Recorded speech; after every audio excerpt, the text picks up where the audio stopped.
शादीशुदा लोगों को एक बड़ी सीख। समय मिले तो जरूर देखें। पत्नी ने न जाने क्या किया था कि पति ने उसे एक के बाद एक कई थप्पड़ जड़ दिए। हमेशा हर सिचुएशन को शांति से हैंडल करने वाली पत्नी भी इस बार पर इतनी अशांत हो उठी कि उसने अपनी चप्पल ही निकालकर पति की ओर फेंक दी। चप्पल पति के बालों को छूते हुए निकल गई। ये किस्सा यहीं पर ख़त्म हो सकता था, मगर पति ने इसे अपनी मर्दानगी का विषय बना लिया और बात बद से बदतर होती चली गई। रिश्तेदारों ने भी आग में घी का काम किया। किसी ने कहा, जो औरत अपने पति को चप्पल से मार सकती है वो नहीं तो वफादार हो सकती है और नहीं पवित्रता। ऐसी औरत परिवार की नहीं पूरे समाज पर कलंक की तरह होती हैं।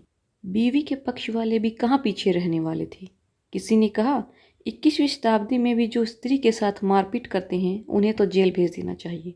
तो कोई कहता, जरूर उसको कोई और पसंद आ गई होगी, इसीलिए अब पत्नी से मारपीट करने लगा है। बात कोर्ट तक पहुंच गई। दोनों पक्षों ने एक दूसरे के खिलाफ केस फाइल कर दिया। पति ने चरित्रहीन होने का तो पत्नी ने दहेज और शारीरिक उत्पीड़न का आरोप लगाया। 2 वर्षों से अधिक समय के लिए केस चला था। इन 2 वर्षों के दौरान दोनों पति पत्नी अलग अलग रह रहे थे। इन 2 वर्षों के दौरान दोनों पक्षों के समर्थकों की संख्या कम हो गई थी। पहले जहां दोनों पक्षों में समर्थकों का समूह होता था, अब गिने चुने लोग रह गए थे। पति और पत्नी दोनों की आर्थिक स्थिति भी इस समय के दौरान नीचे गिर चुकी थी। जिन्हें वो अपना शुभ चिंतक समझ रहे थे, पैसे की बात आते ही उन्होंने भी अपना पल्ला झाड़ लिया। अगर कोई देने को राजी भी था तो मोटे ब्याज की शर्त पर। आखिरकार वही हुआ जो सब चाहते थे, डाइवोर्स। हर कोई खुश था, दोनों पक्षों के रिश्तेदार, उनके माता पिता और दोनों के वकील। लेकिन 5 साल की सुखद शादी और एक सुंदर बेटी होने के बाद मिले इस डाइवोर्स से पत्नी मूक थी और पति शांत। शायद ये एक इत्तेफाक ही था कि इस खुशी को मनाने के लिए दोनों पक्षों के लोग एक ही चाय की टपरी पर बैठे, आमने सामने। इत्तेफाक इसलिए क्योंकि ज़्यादातर लोग जो एक दूसरे के विरोधी पक्ष को सपोर्ट कर रहे थे, वे एक दूसरे को अच्छे से जानते भी नहीं थे। पति पत्नी भी इन सभी से दूर एक दूसरे के सामने मेज पर बैठे। पत्नी ने पति से कहा, अब तो खुश होंगे ना, तुम्हारे मन की जो हुई है मुबारक हो। तुम भी तो आज जीत गई हो। मुझसे तलाक तो तुम्हें भी मिल गया है। Congratulations to you. पति ने कहा, तलाक को तुम जीत का प्रतीक समझते हो? पत्नी ने पूछा। पति चुप रहा। थोड़ी देर की शांति के बाद पति ने कहा, मुझे तुम्हें 5 लाख रुपए अभी और हर महीने 8,000 देने का आदेश है। अभी मेरे पास पैसे नहीं हैं, इसीलिए हमारा मतलब जो मेरा सिटी में फ्लैट है उसे तुम्हारे नाम कर देता हूँ। पत्नी बोली, लेकिन उस फ्लैट की कीमत तो 18 लाख की है। हाँ, लेकिन हमारी बेटी तुम्हारे साथ है और आगे जाके उसके खर्चे भी बढ़ेंगे, तुम्हें थोड़ी आसानी होगी।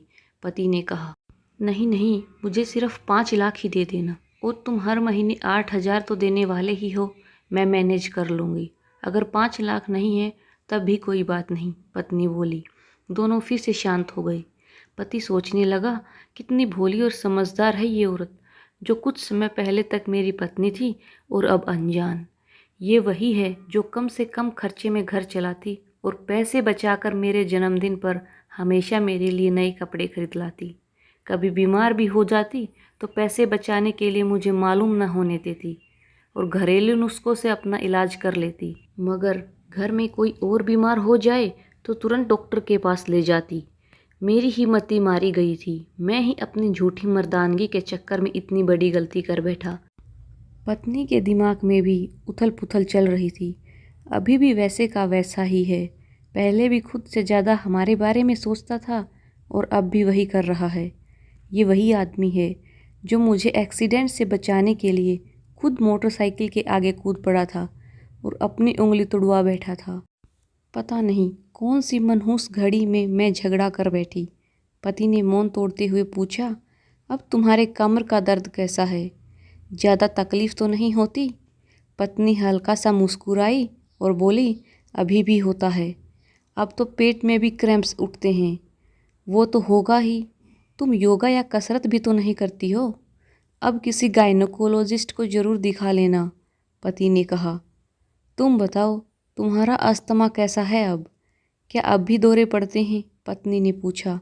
हाँ, पढ़ते हैं पहले से ज़्यादा, क्योंकि अक्सर इन्हेलर भूल जाया करता हूँ। याद दिलाने के लिए तुम भी तो नहीं हो अब, पति बोला।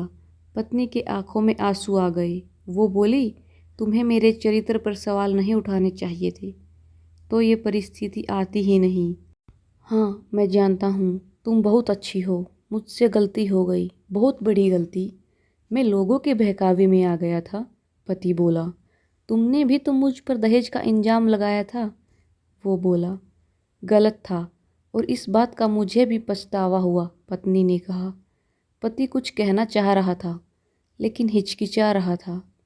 पत्नी ने पूछा, कुछ कहना चाहते हो? वो बोला, क्या सब पहले जैसा नहीं हो सकता? क्या मतलब? पत्नी बोली, मतलब कि हम फिर से पहले की तरह पति पत्नी बनकर, सच्चे दोस्त बनकर नहीं रह सकते? पति बोला, पर ये डाइवोर्स के पेपर? पेपर दिखाते हुए पत्नी ने कहा, फाड़ देते हैं। पति ने अपने पास रखे डाइवोर्स के पेपर फाड़ते हुए कहा। पत्नी ने भी अपने पास रखे पेपर फाड़ दिए। सभी हैरान थे, वकील, रिश्तेदार और माँ बाप। पति पत्नी दोनों एक दूसरे के हाथ में हाथ पकड़े अपने घर की तरफ चले गए। दोस्तों, ये कहानी उन हर पति पत्नी के लिए बड़ी सीख है जो छोटी छोटी बातों पर लड़ते हैं और इन झगड़ों को बड़ा बना के अलग होने का डिसीजन लेते हैं। प्यार और झगड़ा तो एक सिक्के के दो पहलुओं की तरह है। दोनों को स्वीकार करना होगा, तभी ये पवित्र रिश्ता उसकी मंजिल तक पहुंच पाएगा। अगर आपको ये वीडियो पसंद आई तो वीडियो को लाइक और चैनल को सब्सक्राइब करें। धन्यवाद।